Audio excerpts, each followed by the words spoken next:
Utah, give me 2. Hey, it's Michael Govier. We do the Palazzo Podcast. It's about all kinds of baseball, fantasy baseball stuff. This show is the Prospects Power Half Hour. Unofficial title, but an official title nonetheless. Phil Goyette joins us it used to be Tuesday. Every Wednesday now at 5 p.m. Eastern Time, live from Ireland. Welcome in, Phil. How you doing this evening? Hey, doing good. How you doing? Doggo? Is that a doggo? Yeah, the dog is still here, and she hadn't touched a squeak toy until that moment. That's really funny. She heard me. Like, literally, it's been days. That's so funny. Dogs are a peculiar bunch. You're good, aren't you? Anyways, Yoshi's here along with me and Phil. Palazzo Podcast, 2 L's, 2 Z's on Twitter. Utah. And you can follow Phil on Twitter. Phil of Sports, Phil of Sports. I'm at MJ Govier, Gov's and Victor IER. Today, we're going to catch up on a lot of prospects that have been called up, and we're going to talk about them. We're going to look at their situations. Is there opportunity? Is there talent ready to provide you with legitimate fantasy opportunities, including in redraft? And is the environment ripe for them to really take off at this time, or at least be a solid contributor? Players like Ezekiel Duran, Tupaquito Marcano of the Pirates. There's all kinds of... Tucupita, my bad. Sorry, Mr. Marcano. I know a lot of Marcanos now. Tucupita, I know Carlos Marcano. Shout out to him. So let's talk about prospects, Phil. Let's get right into it. We do this in 30 minutes or less. Oh, wait a minute, Phil. Hang on. Helmut is already here, ready to rock. Yeah. How you doing, Helmut? Good to see you, my friend. Ezekiel Duran and Ellie Hurst Montero of the Rockies, who just got called up the other day. So both these guys have arrived in the past 3 or 4 days. I picked up Ezekiel Duran in a couple leagues on Sunday night, redraft leagues, 15-teamers. Right. And he hit a home run on Sunday, which was cool. Beautiful. So let's go with Duran first. Not everyone thinks of Jarren Duran, but this is the Duran who could actually be more viable for you in redraft. Yeah, I think absolutely this year. I gotta admit, I'm not the biggest Ezekiel Duran expert on the planet. But it looked like the Rangers really had a plan when they made that trade to the Yankees, and got some guys deal that they thought were going to. Yeah, they thought Josh Smith is up. Duran is up. He got hurt. That sucks. But yeah, he looked good in his first couple of games before he got hurt. Point being, it looks like they identified some guys that they thought could help. Not 5 years from now, but could literally help the major league roster the next season. So I think you got to give the org some credit on their evaluations here, and maybe just kind of piggyback along with that, even if you don't know a lot about the player. So I think picking him up in redraft is probably a good move. I just pulled up the old Fangraphs. I mean, he does everything you want, right? So my inputs for my big thing I look at is ex-WOBA estimator for minor league players. The big inputs on that are walk rate, strikeout rate, isolated slugging, home run to fly ball rate, and then fly ball rate. And he's not bad at any of those things, right? And he's shown a little bit more power, and he's not very old yet, too. So he's a guy that can do a little bit of everything for you in fantasy, and should hit enough to stay in the lineup pretty regularly. So I think if you scooped him this weekend, well done. If he's still out there, give him a scoop maybe next weekend if you're needing help from he should be like a multi-position type of guy too, I think. So yeah, I would love to see how much playing time he gets when Brad Miller comes back and they get some other injured players back too. I mean, remember, the Rangers have had a few injuries and they're putting in players that maybe they didn't want to rely on right away, but they're helping them out. So I think we have to start looking at the Texas Rangers as possibly one of the better half of the league when it comes to talent evaluation. I think that's a good point, Philly. Yeah, so I actually was looking back because Luis Angel Acuna came up on the timeline today. And I had actually done a Rangers top 30 list back in 2020.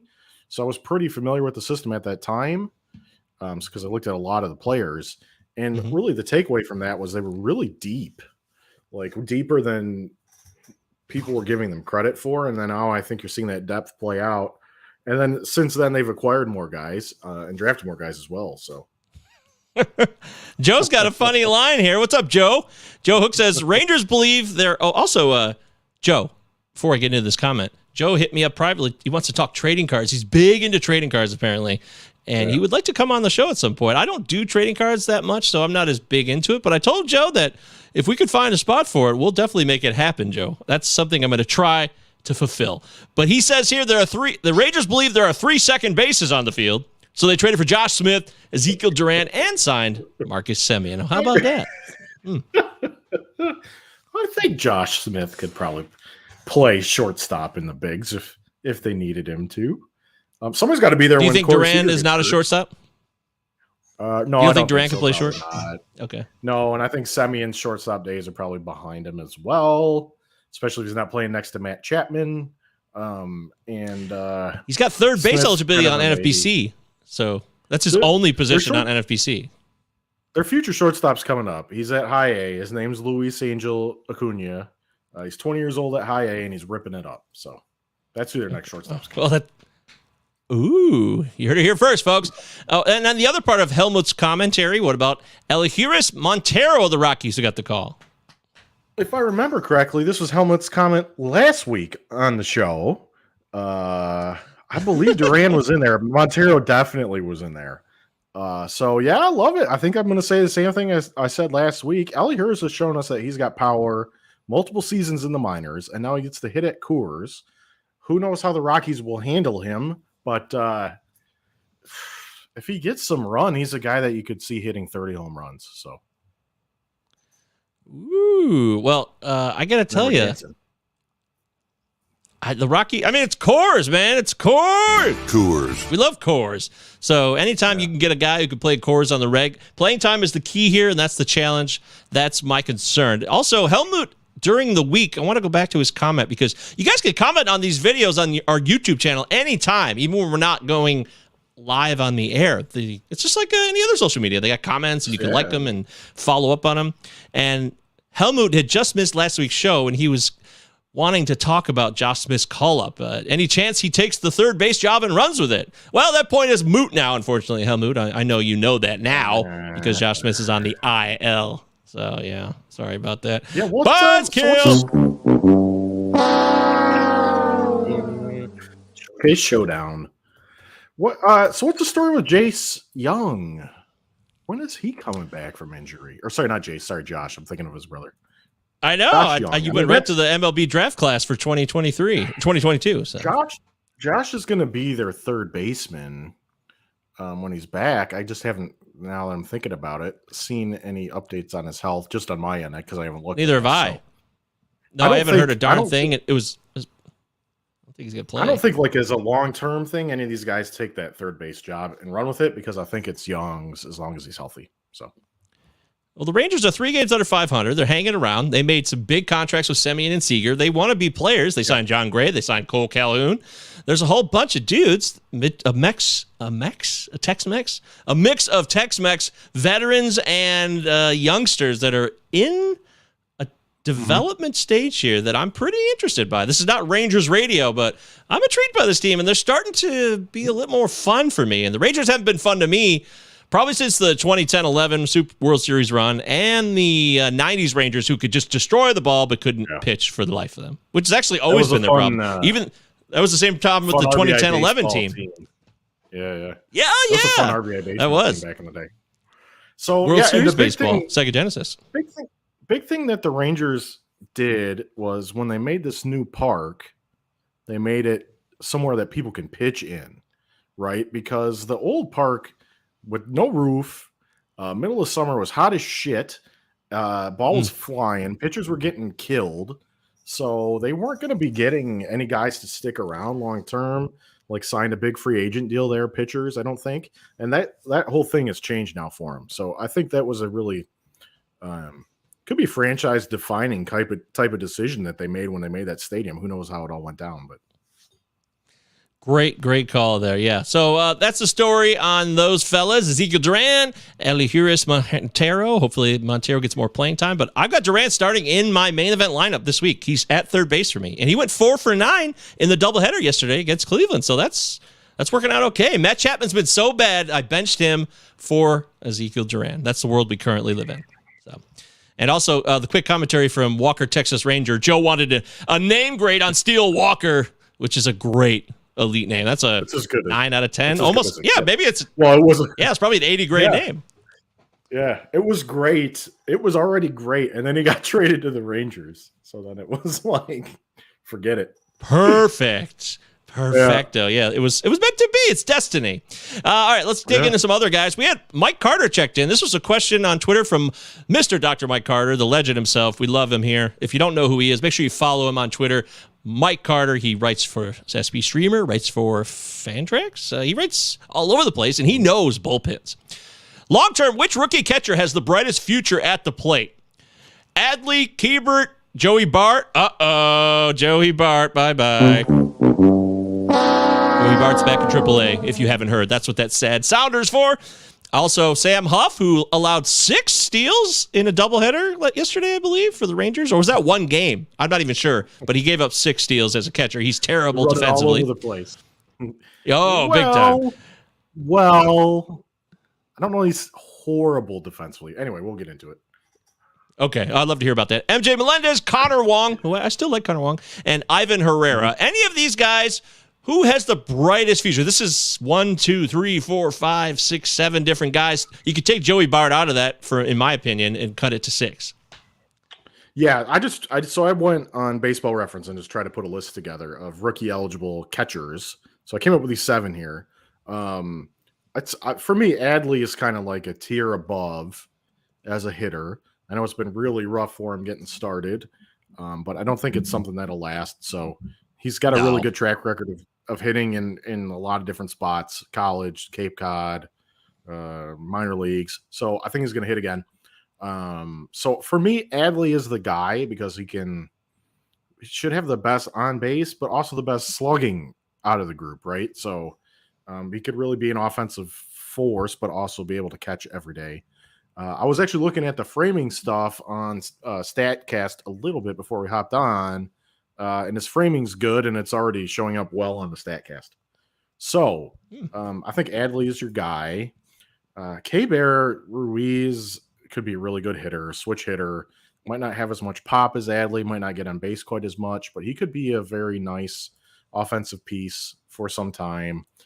Sam Huff, despite everybody running all over the place on him, is still getting chances behind the dish for the Rangers. Part of it is because his offenses could be really, really, really special, I think. I've thought that for a while. The power is just huge, probably more than like even Joey Bart possesses, and he makes a little more contact than Bart too. So Huff is, to me, really exciting, and he could have a guy that he could be the type of guy that maybe has the biggest season out of this group if it all clicks. I also don't think he's defensively as bad as people think. It's just a bad day. Might not. Well, all right. So the arm is good, but he might be slow getting out of the stance, so the people might run on him. He's going to need his pitchers to hold runners on. So he might not control the running game extremely well. For a guy his size and for how big he's got huge hands. So for how big his hands are, he actually frames really well. He's got good hands. And I even looked at StatCast before I hopped on here to double check. He's framing fine so far. He's framing better than K-Bear Ruiz's so far in the bigs, especially low in the zone, which is like the most crucial part. Low and then your sides. I think he can be at least an average framer behind the dish. So I think for fantasy purposes, he'll always have some kind of catcher eligibility for us. All righty. Well, that's a great breakdown. Just Bob's here says, Happy Hump Day, everyone. All right. Yeah. Hey, happy Wednesday. I hear Happy Hump Day, and it makes me think of Office Space immediately for some reason. It's just such an Office Space still holds up, by the way. It's still funny 20 years later, 20 plus years later. Great stuff there, Phil. So thank you, Mike, Mr. Doctor, for breaking that question to us. Excellent question. Let's talk some other recent call-ups and rookies that we didn't get to last week. Last week was kind of like it was a Discord's paradise. Our Discord is live and bump it. It's free. If you want to get it, go to our Palazzo Podcast Twitter feed, 2 L's, 2 Z's. It's all at the top. It's pinned up there with the Patreon and the Discord. The Discord is free. And alone, just for the fact that Benjamin Chase posts so much in the Discord. Shout out to Ben. I mean, he's a treasure, and he's such a nice guy who really should probably be charging people a lot more for what he does. I really think people would pay for it. He's that good. I know that they would, because his stuff is so helpful if you play a Dynasty. This is a guy you want to be connected with, so at least follow him on Twitter at Big Gentleman. But Phil, no slouch himself, always grateful to be here with you, Phil. Let's talk Nick Plumber, who I wanted to talk about last week, but we just got caught up in all the other side quests, if you will. Nick Plumber came up, hit 2 home runs, and then didn't really do anything after that. You can't top his debut. That's just so exciting. Yeah, I'm still hung up on the Discord Paradise. I've got that stupid song in my head now. I actually have the Stevie Wonder album. I'm not going to go dig it out. But anyway, yeah. I like Nick. I put the exclamation point next to Nick Plumber. I like Nick Plumber. I think he's like a weird little gem you might get. Now, a lot of it's going to be dependent on the health for the Mets. Like, they're a deep franchise right now, and they're playing to win right now. So I don't think they're going to give him a ton of run unless he's absolutely raking. But man, I do like him as a player long term. I think his ops is around 900 or something.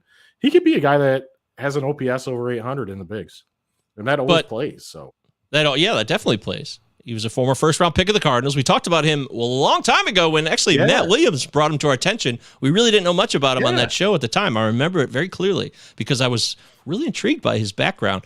But Starling Marte is going to go in the IL. It's almost a certainty with this leg injury. So I know they're going to apparently Khalil Lee got called up too. That's another guy. Yeah. I prefer Plumber to Khalil Lee. Lee probably runs more. So might get you more steals, but he's got to get on base too. And he's a whiff machine. He doesn't have the greatest approach. So I'm not sold on him over Plumber, to be honest with you, as a long-term potential. And Plumber was already there. So I feel like they wanted to give him the opportunity first. Lee is more of a defensive relief, pinch runner type deal situation, if he gets to play at all. But I think Nick Plumber's going to play. Energy. So in redrafts, pick him up and ride it. 15-teamers, 14-teamers, pick up Nick Plumber and take him for a spin and see if he really can produce. And I'm with Phil. I like what he has in his repertoire. There's probably dynasty leagues where he's sitting out there too, because he wasn't really super touted. So that's a great point. Good call. That does happen. That still happens, depending how deep your dynasty league is. Probably not ours, but yeah, there are some ones that are only 16 teamers. I have them in ours, I think. Yeah, but oh, you do. Nice job. Yeah. Woo! Smooth moves by Phil Goyette. You can follow on Twitter at Phil of Sports. We're talking live about prospects. It's a plausible podcast, Prospects Power Half Hour. Let's talk Nolan Gorman. He's become a platoon player. He is. I mean, he is a platoon bat right now at this point in his career. The hard thing is that how's he going to figure out the other side if they're platooning him all the time? So I don't know how exactly that works without him getting the reps he needs. Bad for his development. Lefties. Well, it's just, yeah, in a way, unless they plan on using him as a platoon guy that can play a couple positions or something. So I'm trying to think, do the Cardinals have a history of doing a lot of platoony kind of? They don't really, do they? I mean, they have a new manager now too. They do. They have a whole new mindset, possibly. It's the same old front office, but a new manager in Marmol. But I think about the guys they brought up, and they've let them play. Now, I'm trying to think of a lefty who came up recently. I'd have to dig through the files, but I think Bader had bad splits. If I'm kind of winging this, but winging it. He'd be a platoony type guy. I know the glove's really good, but they didn't really platoon him. I like that adjective. He's very platoony. So, I don't think. I mean, I could pull the splits up, but I don't think Gorman has ever really hit both sides really well. And so then without some kind of extended look again at AAA, I don't know how he picks up the other side. And the Cardinals are trying to win. Same deal. Cardinals are trying to win now. Like if this was my team, I could give a fuck about him figuring out the other side right now. If he's going to hit his side of the platoon and he's doing his job that I need from him in the lineup when he's in there, fuck it, who cares? Like, if you're trying to win right now, we can figure that shit out later, right? I mean, that's like, what's the saying? robbing Peter to pay Paul or whatever. So That is a saying. I've heard that. it's like roll with what you got. So and then so for fantasy purposes, he's just not going to get enough of the run that you need probably for him to be like a 12 teamer type of guy, if that's going to be the case. Or he starts getting the run and then he sucks when he's playing against the weak side of his platoon, and then that doesn't really help you a lot either. So, well, look at this, Phil. Brendan Donovan is a lefty. He was called up, and he's played 14 games, had 22 plate appearances against left-handers. So he hasn't been platooned as far as I can tell. He's had 3 walks, and it's a very, very tiny sample, but it's a 263 average with a few hits here and there. He hasn't been a disaster against lefties, so it's been okay for him. But he also has much better plate discipline than he's much better plate discipline than Gorman does. I think he's a lot better defender too. I don't think Gorman's not much of a defender anywhere either. That's the other thing he's got working against him. So, and he doesn't run. Well, that's a damn shame. Damn it! You're right. The Cardinals are playing for now. They've got Yachty and Albert going out on their high note here, so they're kind of all in on like this weird farewell. Oh, Waino will be around next year. I don't think Waino retires. He's found this amazing renaissance, and I didn't buy into it last year, but I'm totally into what he does. It is legit because he continues to perform. He can strike out 10 guys in a game now. He's 40 years old. It's crazy. Yeah. Let's get to a few more players here before we run out of time. Christopher Morel of the Cubs. He's a lot of fun. He leads off. He hit a home run last night, his 3rd of the season. This guy's exciting. He jumped from Double-A to the bigs. It's good times, noodle salad. Yeah. Yeah, he can play defensively all over the place. He's a good athlete. He has a pretty decent approach at the plate. Should get on base, which is why they're leading the kid off. I think last year his numbers kind of got crushed by BABIP. And I'm saying this because I remember him being a good ex-WOBA guy. So he might have kind of looked on the surface worse than he was because of that kind of stuff, which can happen. He was also really young. I mean, so he's just 22, almost 23. So last year he was 21 going on 22 and splitting time between Double-A and Triple-A. So the org has been aggressive with him. Yeah, they really have. I like the kid. Yeah, so it was Double-A already. Double-A, his BABIP was 276, so his line doesn't look fantastic, but he was also probably getting knocked down 30 points of BABIP there. So I don't know. I like him. I think for fantasy, he's an exciting prospect. Probably somebody he could have got on a buy low. And unlike Gorman, he can play defensively in a few different places. So, oh shit, Kent's here. What's up, Kent? I don't know who Kent is, but I remember Kent from the RotoWire show. Kent. He ripped me the whole RotoWire appearance in the live chat. Kent, I don't know if you're really Kent because I've never met anyone named Kent, but let me know what takes I have stolen, and I will get back to you on that ASAP. I promise. So, but we don't hide from anything here. Yes, I'm chicken shit. That's me. I'm a chicken shit guy. I've always been that way. I'm a thief. I'm a scumbag. I've always been a lowlife, and I'm gonna suck the blood out of everyone else to maximize the returns for me. Pretty exciting stuff, Phil. What do you say? Thanks, Kent. Let's get back to some other prospects of note. Oscar Gonzalez got called up, and you know what? I got to say it.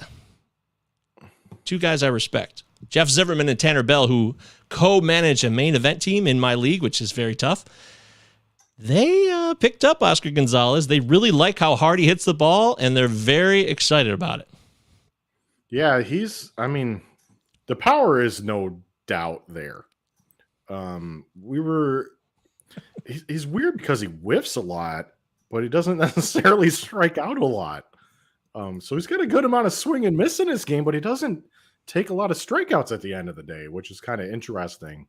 So, and a lot of times for, say, you're in a 15-teamer, like a deeper redraft, or even a 12-teamer and you just need some home runs, he'd be the kind of guy that you can look at, try and get some pop into the lineup. I would not be surprised if he's a guy that could hit 25 home runs once he gets acclimated to the bigs. And if he gets playing time in Cleveland, but maybe this is the guy that, I don't know if Franny Reyes is going to do it, or they've had so many of these type of guys. Bobby Bradley, Will Benson, who's the other guy? Nolan Jones. Oh, supposed to be a big prospect for him. He just had surgery, I believe. they're always searching for one of these corner guys to kind of click because they have a lot of them. They have a lot of those type of guys, and then they have like a lot of up the middle guys that maybe aren't going to hit for a lot of power. So, but Oscar is a guy I had in at least one really deep league. Maybe that one we're in together. But Dynasty, same deal. He might be sitting there because he's an older prospect and that wasn't super hyped. But now he's playing, and he could hit some home runs for you. So I would go scoop him. Scoop and score. Also, Kent says, "Lol, love, gents. You're just a spaz." And I love this other guy. He makes my day. Phil, Kent is a big fan of you. Good. I never get called a spaz. Kent, I can't say it, but Kent, your name rhymes with another word that they might call you in this neck of the woods if you were saying this kind of stuff. Oh, really? In Ireland? Between the lines. Yeah. It's a word. It's a word in America that we don't use. It's a no word. But here it gets. I actually had a 12-year-old calling me the other day, which was kind of interesting. Wow. That is shocking news, Kent. You believe that? He called me an American Kent. So. Oh, Phil, you're a funny guy. By the way, these guys are saying chicken shit is better than dog shit, but it's still shit, according to Bob. That's true. Obviously enough, Kent wants to have a beer and talk shit with Phil. He's a big fan of yours. He says Govier can maybe join, but only if he stops stealing takes. Okay, well, once I get over my thievery, my absolute love of stealing other people's takes, maybe Kent will let me show up one day. I love hanging out with the fellas, shooting the shit. It's a good time, Zoodle Salad. Jamie wants to know, is Ezekiel Duran a good ad for cats? We covered it earlier. And in 10 to 12 teamers, I would be a little bit more hesitant. 15 teamers, 14 teamers, I'm in. You could be hurting at third base, though, right? Somebody was talking about dropping Moncada in the Discord. Look at Moncada's been terrible. So bad. And I was way wrong. I had him everywhere going into the season. So me too. Yep. Yeah. I told somebody to drop him in the Discord today in a 12-teamer if they had to. Yeah. I totally understand why they would do that. And Duran's an upgrade there, right? So it just kind of maybe depends. Yep. That's a good point. It really does depend. If you could hang out a Moncada, maybe hold out a little bit longer, then I understand that. But if you're in a roster crunch, IL again, he's barely playing. I mean, I don't know. It's not a great. His head doesn't look like it's in it. I don't know how much he's into baseball right now, which is never a really good place to be. The guy's hurt all the time. Are you Jeff Kent? That's funny. That actually fits the profile. Gomez, Jeff Kent, and I'm Barry Bonds. It's like the. Oh, that would be apropos. That would be great. We got a couple minutes left, so let me knock out a few more names real quickly in a speed round, lightning style. Cal Mitchell, he hit a home run last night for the Pirates. He's hanging around, and he's still starting. We like Cal Mitchell? Yeah, I do. I got him and Swaggerty next to each other on the list, so it's kind of like a contest. Who's going to get there? I really like Swaggerty. Swaggy. You do? Yeah, I think the power jumped before he got hurt last year. I think we've talked about him on the show a couple times. Glove is good. He runs. Should get on base a bit, and he can hit for power too now, I believe. So, I don't know. It's just hard to. I've got no feel for the Pirates. I hate to say it, and I should, but no feel. Tucupita, I don't know what they're going to do with him. I really don't.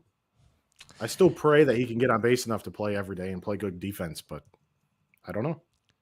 Well, he had a similar similar arrival to Nick Plummer. He had a couple bombs, a little base. He's had a couple of offers here the last 3 to 4 games. And the Tigers, they suck offensively, but their pitching is actually pretty useful. So it's okay. How do you know? I'm JT Snow.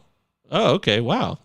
We're going back to the 0-2 Giants here now. This is pretty wild. We're taking it back. 20-year anniversary of that team, by the way. Blowing it. Should have won that World Series in 0-2. They should have won that World Series in 0-2. The Angels were lucky to win that one, in my opinion, but they also earned it. Fair enough. Is it too early to give up on Joey Bart? We said we weren't even going to talk about him, but what do you say about him, Phil, at this point? Joey Bart demoted to AAA. Never really been on him to begin with, so no. I mean, I don't know what you would be hanging on for. He could come back and club some home runs, but at this point, it's got to be like a whole change for him, and I don't know how you could predict that. I predict he's going to change his whole game in a year, so I don't know how you could do that. No, come on, you're not. Phil Stradamus. Okay, and he was a guy that people said in the draft year that he had a pretty good hit tool. That was the whole thing about him. Where does that come from? Right? I mean, have you watched him? Right? So I don't know. Boy, I guess I got caught up in the fact that he simply was a high draft pick because I have him on a dynasty team or two. Yeah. I do. So I screw up. I make mistakes all the time. All right, we're out of time. So let me just blow through these names. We're out of time real quick. Anybody here? Zach Thompson, Cody Clemens. Cody Clemens is trash. Not interested in Cody Clemens. You like Cody Clemens? No, he's not that good. I agree. Yeah, he's a gamer. He's a gamer. What about Michael Harris? Let's end it on Michael Harris because I get a lot of questions about him. Great player, great defender. I think he's going to figure it out hitting wise too. His glove keeps him in the lineup until he gets to figure it out. He might not be like I'm trying to think of a comp. I don't know, like a Dexter Fowler type of guy, maybe. Ooh, does that make sense? Like the best version of Dexter when he got that big contract. Yeah, he was great for fantasy for a few years because he did a little bit of everything, and he got like 700 plate appearances. I could see Harris doing that absolutely. The defense is excellent. It might be better than what people thought the Pache defense was going to be. Bye, Kent. Thanks for stopping by. That's very kind of you. Apologies, Kent. You're a good sport, Kent, and so are we. So that's fine. I can handle that. For the road, we got an update from Ezra, last name, from the St. Louis Platoons. Not a lot of them, but Piscotti and Gritchick is one that comes to mind. Matt Adams, Jose Martinez, and there were some with Martinez, Carpenter, with Jed Jerko. Remember, good old Jed mixed in. So that's great stuff. Thank you, Ezra, for helping us out with that. Those are some good examples. You're looking at guys like Carpenter, Jerko. Those could be Gorman type of guys. I mean, you hate to say it, but that's who Gorman could be like. So, I mean, there'll be times when he's a great fantasy player for you, but he's not the kind of guy you're going to build your fantasy team around. Okay. Matt Carpenter's best years were a lot of home runs in OBP leagues. If Gorman could have better plate discipline and be an OBP darling, that would be great because Carpenter was definitely useful for 2 to 3 years in OBP. All right.